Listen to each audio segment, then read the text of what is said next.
Hello and welcome to Gardening Australia. I'm here in one of my favourite places in Sydney to get a dose of quality green time on the nature trail here in Cooper Park in Bellevue Hill. I thought I'd come back and experience the serenity again after we first covered it on the show back in 2022. This week, we're bringing you some of our absolute favourite stories. I'm talking forgotten gems, timeless advice, and throwbacks worth another spin. I know you're going to love revisiting them. I'm taking some time to reconnect with nature. You can even take this sound mapping exercise anywhere you go, moving through any type of landscape. Who doesn't need a little bit of good luck and a bit of cheer in the garden? I reckon we all do.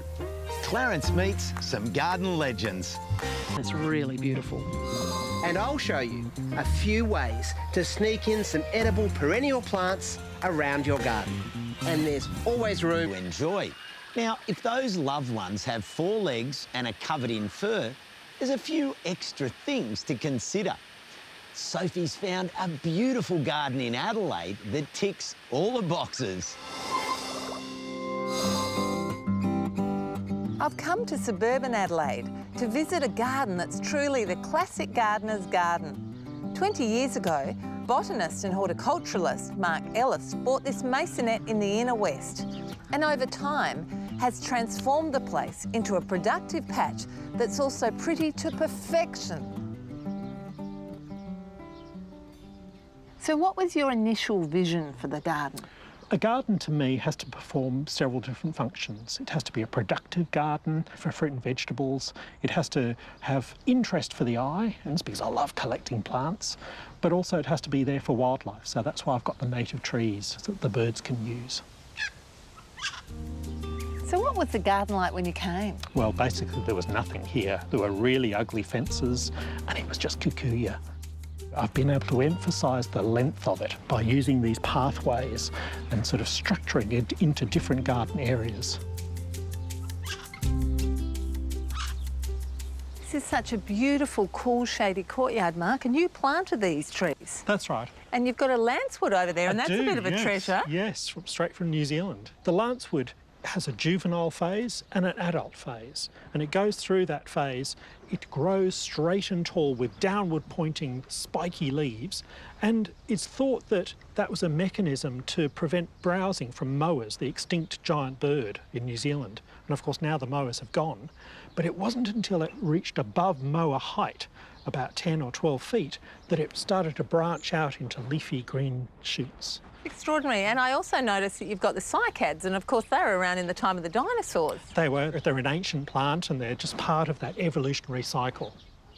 And here, just, you know, to add some bling, we've got some beautiful isotoma here. Yeah, I've got 3 species of isotoma. They're native plants, short-lived perennials. This one is Isotoma axillaris, and I collect the seeds each year and sprinkle them around the pots and they self-seed. Beautiful.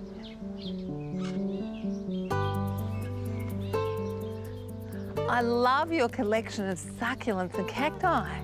Yeah, well, it's a great way to collect plants in a small space and have lots of interest. There's leaf textures and shapes and spines and things. And I like to intersperse a few other things like the crucifix orchids as well in the collection. Isn't that stunning? And you've got some Lewisias flowering too, and I love those. They're really underrated, I think. They're a really good repeat flowering pot plant. They look fabulous. In recent years, Mark's had to accommodate 4-legged friends gate crashing his garden. I used to think that dogs and gardens couldn't coexist, particularly in such a small area. But a dog came into my life and I'm really glad that one did.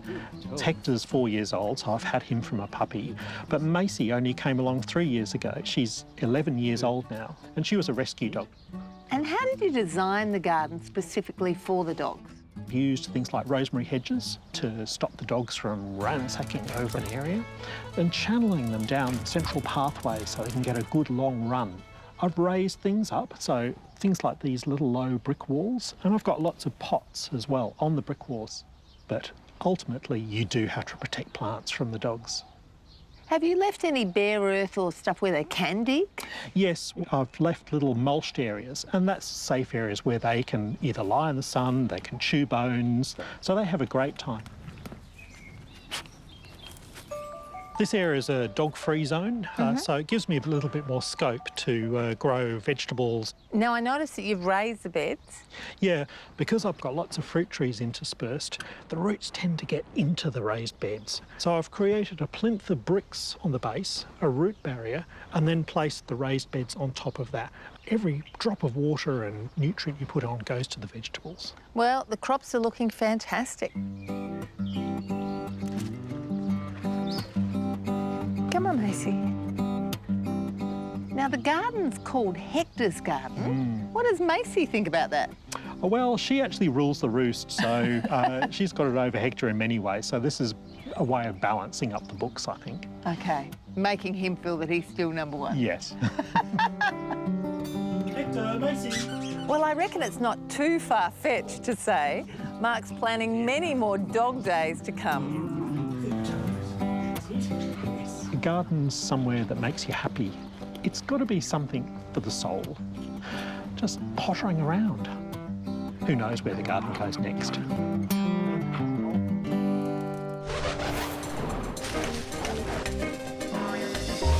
Eggshells, how good are they in the compost? I love them because if you don't crush them up and you leave them like halves, you'll find that the worms actually go in there and procreate.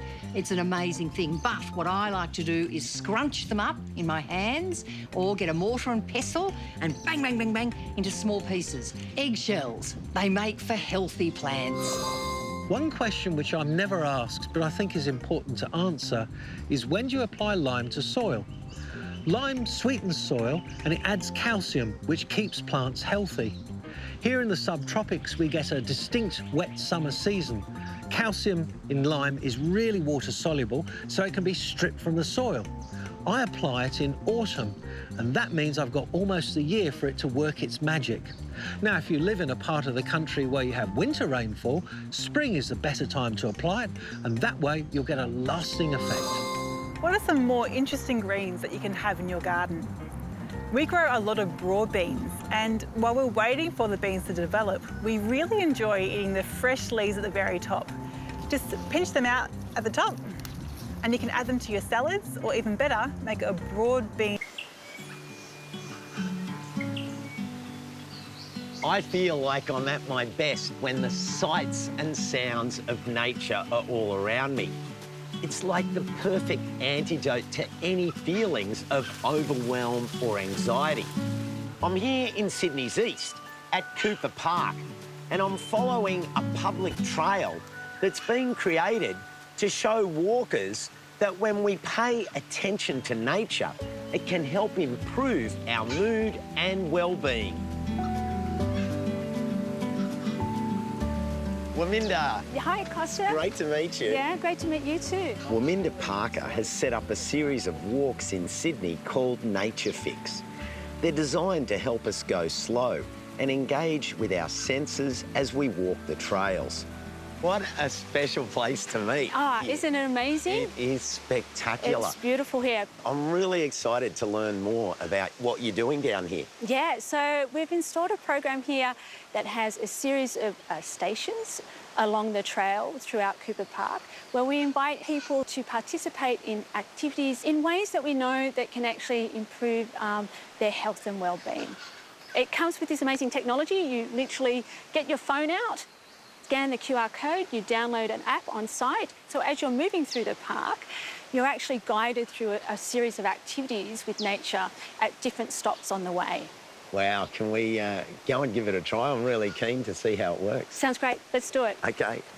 So there's some serious science behind how nature affects our moods and emotions. Yeah, there is. But intrinsically, we already know that nature's really good for us. But what's really exciting is the science is finally starting to catch up on just how good nature is for us. So we're here at Station 1. What's going on at this point? The first thing we want to do is to get people to relax. So this station is designed to slow you down, slow your breathing down, encourage inhalation in through the nose and out through the mouth, but shorter inhalations and longer exhalations. And so what we're doing at this stop in particular is we're saying take 10 deep breaths that way. And after that, you feel really relaxed.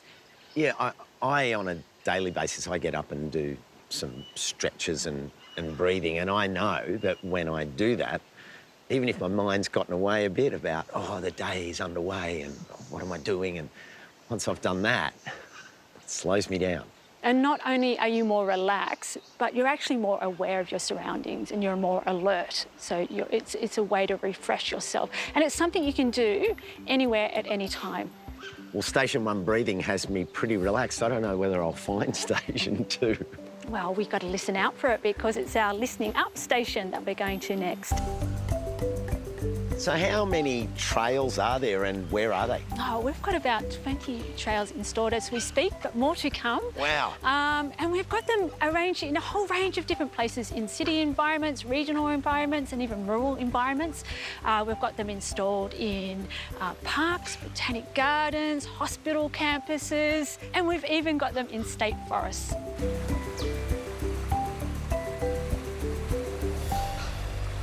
Something tells me that this station is all about the sound.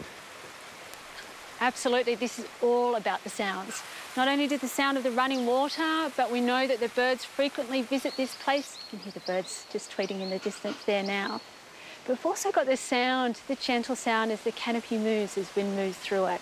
So, yep, you're absolutely right, it's all about the sound. And what we ask individuals to do is listen to sound in 6 different directions to create a sound map. So already I can hear that there's the water falling down here behind me, but there's another water sound coming from over here.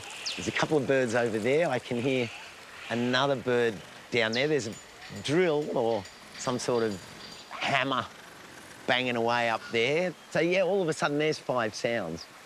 What are some of the benefits of creating this sound map? Yeah, it actually, through this process, you get a much greater sense of connection to the place. So we know that listening to nature sound has a really powerful effect on our brains and bodies. It taps into the same sort of nervous system, our parasympathetic nervous system, that helps us to relax. You can even take this sound mapping exercise anywhere you go through, moving through any type of landscape. So this has been sound, we've done breath. What's the next station we're going to go to? The next location we're going to focus on fractals, and this is looking at repeated patterns in nature and the benefits that it provides to us. It's exciting to see this recognition of nature and health gaining more traction. Yeah, I think it's amazing, but we should also respectfully recognise and acknowledge that this isn't a new idea or philosophy or phenomenon. You know, in fact, it's been part of Indigenous cultural practices since the millennium. This concept of healthy country and healthy people are inseparable, and that's been known for such a long time.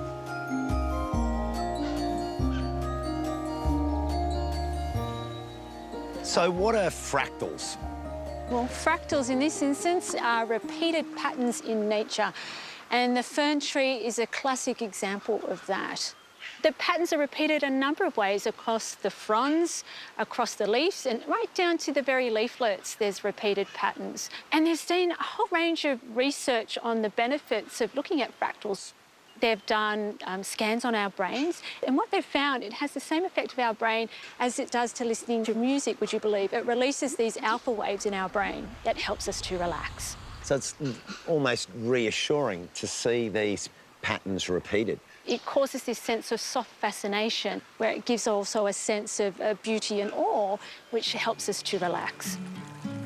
So the benefits of connecting to nature in places like this are clear, but it's sort of something that we as gardeners could do in our gardens. You can do it anywhere. You could even connect to a pot plant, you know, it's as simple as that. You know, our research is finding that you only need about 10 minutes 3 times a week to connect with nature to get these profound health benefits. And you know, we're completely surrounded by nature in our places and spaces, so we can all take the opportunity to take a moment and spend time with nature and get those health benefits.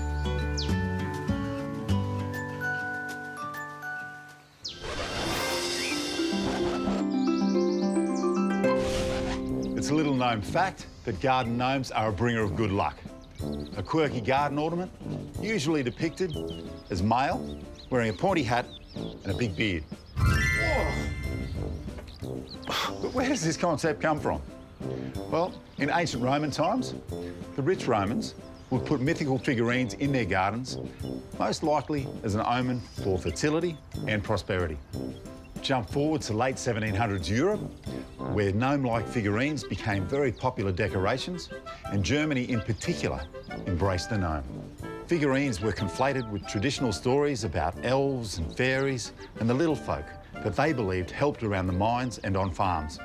The popularity of garden gnomes continued to spread throughout Europe and down under. Australians were stocking up on gnomes in the 1950s and 60s as ornaments to brighten up the yard. The cool thing is, they don't need any water, they need very little maintenance. And besides, who doesn't need a little bit of good luck? They create the bones in every garden. And tropical foliage, well, nothing says tropical better than big leaves and bold colours. And I'm going to show you some of my favourites. First up, crotons. For a sense of place, nothing says we're in the tropics better than crotons.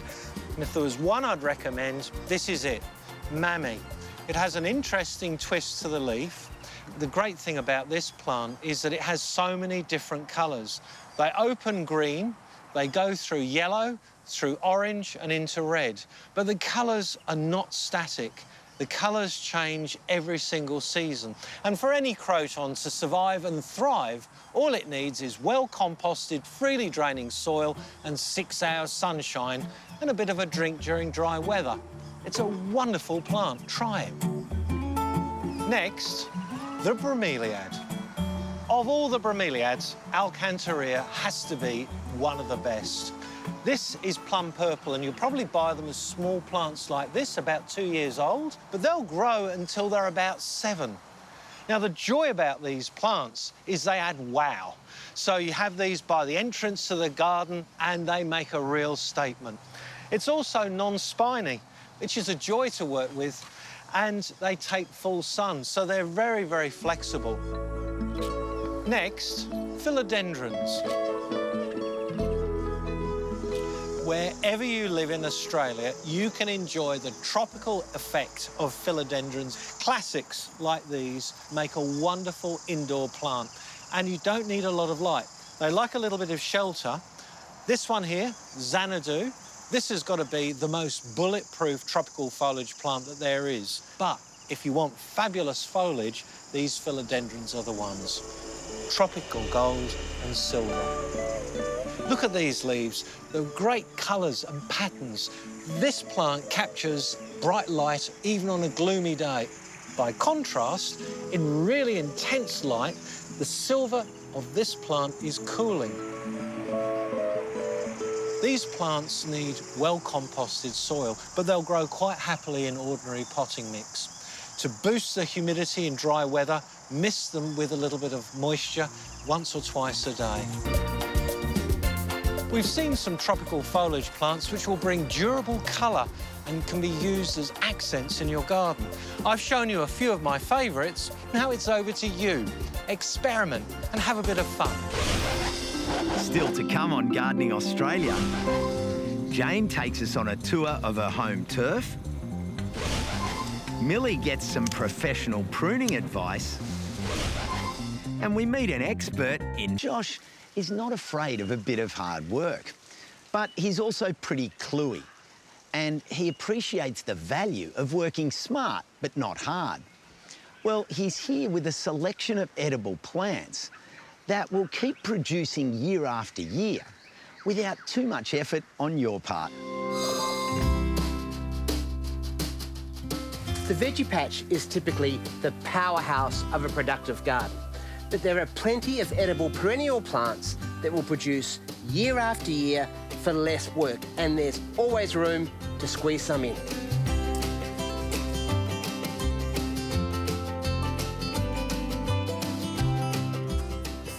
Globe artichokes are a perfect example. This one's growing alongside my driveway under this mulberry tree. It's facing north, so it's really hot here, but it's thriving. These plants are so handsome, they're almost worth growing in their own right, mainly for this foliage. And of course, the flowers, which are electric blue, are just gorgeous. But it's actually the flower bud, which is the part that you want to eat. It's the heart of that and also the top of the stem. The best way to propagate these is from sucker. After flowering, the main plant dies back down. You take suckers off the base. In fact, if you look down here, you can still see the base of last year's plant. I took some of those suckers off. They normally come on about February, March, and I've planted them down the end of the driveway where there's a bit of space, and they've done really well. This one I'm ready to grow on to produce this year's buds. But you can also plant them out as seedlings grown from seed, and I've found a spot for a couple just around the corner.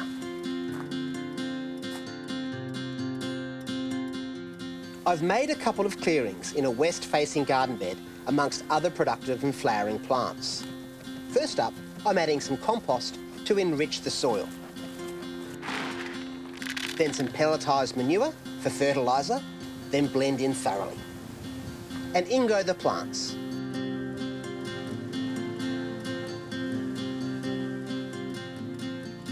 Mulch and water in. The characteristics of seedling-grown artichokes can be variable, as opposed to suckers, which are clones of their parent plant. But they are a good way to test new varieties and grow on the ones you like. Here's part of my garden that you don't see very often. It's behind one of our water tanks. It's surrounded by native plants which are doing beautifully in full sun, including a macadamia, which of course is from the northeast coast of Australia. And I've got a plant that hails from the same region. This is midgeonberry, and it produces masses of beautiful, sweet, slightly tart, white, purple speckled berries. They're absolutely delicious, and I reckon it's the perfect plant to fill a gap. I've prepared a hole twice the width of the pot, and I'm checking to make sure the top of the root ball is level with the surrounding soil before taking the plant out of the pot. Then the pot comes off, a gentle tease of the roots, and in it goes. Midgeonberries prefer free draining conditions, and my sandy soil is perfect, with a bit of soil conditioner added to improve fertility. I've blended about 20% compost with the soil that came out of the hole to backfill. A thorough soaking to flush out any air pockets, and replace the mulch. Midgeonberries grow around 1 metre by 1 metre, so we'll fill out this space nicely. And a light prune after fruiting will keep it compact and tidy. No matter how small or full your garden is, there's always room for something in a pot. And when it comes to edible perennials, it's hard to beat strawberries. This variety is a Lan, which is a medium-sized, very sweet fruit, and it's an ever-bearing variety, which means provided it's in good health, it'll crop from spring through summer and even into autumn. When it comes to growing strawberries in a pot, I've chosen this one for a few important reasons. Firstly, it's broad because strawberries like to spill out. Secondly, it's not very deep because strawberries only have shallow roots. And also it's glazed or sealed, and that means that the soil won't dry out quickly. And then finally, it's got drainage holes because like most plants, strawberries need good drainage. Planting these is dead easy. It's just a matter of filling the pot with some premium potting mix, then some fertiliser and rock minerals, because strawberries are heavy feeders. I'll just blend that through. You'll see that I've only chosen 3 plants for this pot. And whilst that might seem a little sparse, it's actually perfect because each of these plants will fill out, grow over the edge. One of the biggest mistakes is that people tend to overplant strawberries. They become congested and disease prone.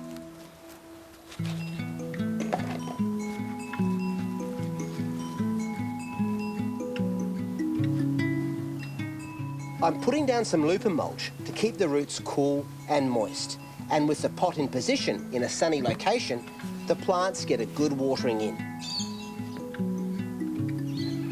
Provided the plants are kept well fed, watered and tidy, they'll produce over several seasons.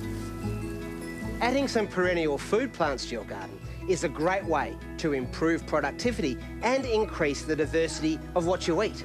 So why not look for a few sneaky spots in your garden to add some this weekend?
Always a way to get growing, even if it's on a windowsill. Our own living legend, Jane Edmondson, has a compact courtyard, and she's keen to show you just how. Every day, we're learning more and more about the fascinating and complex natural world we live in. Some connections can be right under our feet, and we don't even notice them. Our next story is with an expert specialising in an intriguing organism that underpins the very life around us.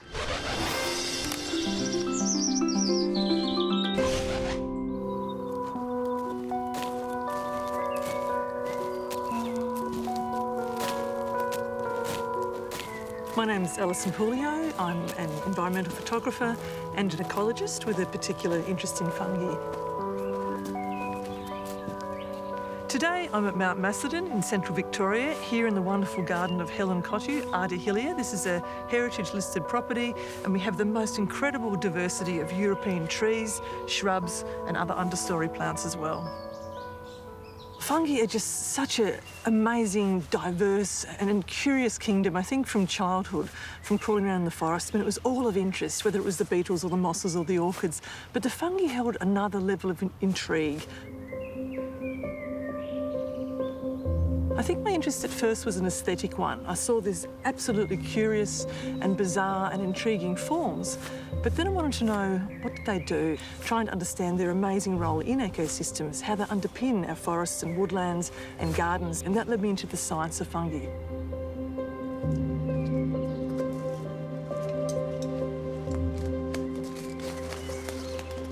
Fungi occupy a kingdom all of their own. For a long time they were thought to be plants, but we've known for 50 years or so now that they're not plants. They don't have chlorophyll, they don't photosynthesise, they don't have cellulose and lignin like a plant. They actually have another substance called chitin. And so we've got animals in one kingdom, plants in another, and then the fungi occupy a third kingdom. And we often call plants producers, animals consumers, but fungi are the great recyclers.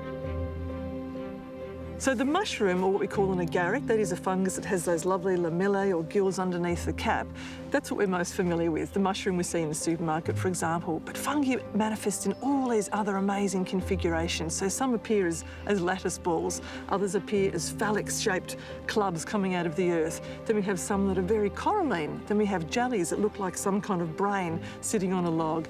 And then we have others that are called the stinkhorns. However, that's just the tip of the iceberg. These are just the reproductive structure of the fungus, which exists as this mycelium, this amazing tapestry or network of interconnected long cells called hyphae under the soil. Here we have a fly agaric. The scientific name is Amanita muscaria. Musca is Latin for fly, and this one forms those mycorrhizal relationships with conifers. You can see the needles here. This one's actually latched onto the roots of the conifer. It's expanding out those roots, helping it access more nutrients and more water, and in return, the tree is giving the fungus a feed of sugars.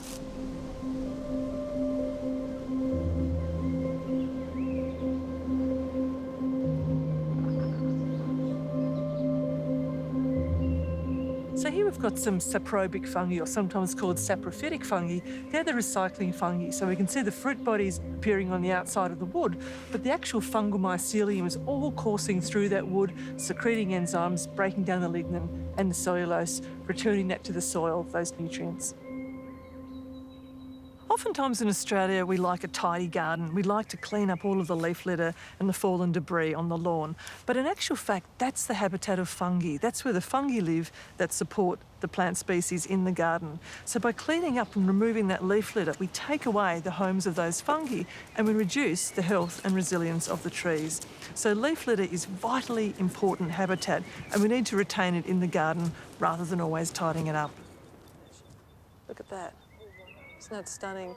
So here, because we've got this great diversity of trees and different habitats and microclimates within the garden, we run a fungus foray here at Ardehilia. So one of the important ways to identify fungi is actually to be aware of the texture. So for example, this one here has a texture almost like suede. Have a feel of that one. Feel that suede texture. Mostly I work in forests and woodlands and less often in gardens. And typically with open gardens, we look at the plants and the design of the garden, but with this foray, we actually look at the role of the fungi and the interconnections with plants and trees. And in that way, we tap into a very different audience of gardeners and horticulturalists who also like to know about the role of fungi. You can see here we've got a great array of different types of configurations of the fruit body form. For example, here we've got a bracket fungus, and this particular one is called the scarlet bracket, or Pycnoporus cochineus. You can see underside, if you have a look here with the magnifying glass, it's got tiny pores on the underside. I'll let you hold it. And this particular one was used by Aboriginal people as a cure for mouth ulcers and sores in the mouth. This one is a saprobe, which means it's a recycling fungus. It grows on dead wood. In Australia, for a long time, we thought about nature or biodiversity as flora and fauna, and we forgot the third F, the fungi. And it's really only in recent decades, pretty much since the 1980s and the first fungus field guides came out, that we realised that fungi are part of the biodiversity equation as well. And potentially we have the oldest knowledge of fungi in the world if you look at our Aboriginal use of fungi, but unfortunately so much of that knowledge has been passed on orally, and we don't have that chronology and recorded documentation of the history of fungi that you see in Europe.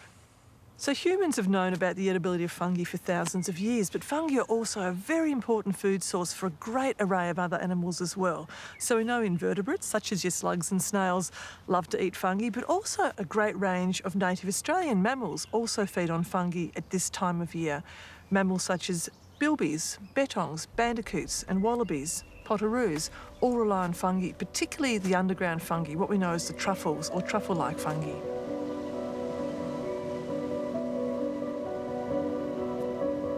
So in terms of our native Australian fungi, we've still got so much more to learn, and I feel very passionate and very excited about learning what's out there, why they're important, why they're significant in our ecosystems, and sharing that with others. Tick off your list.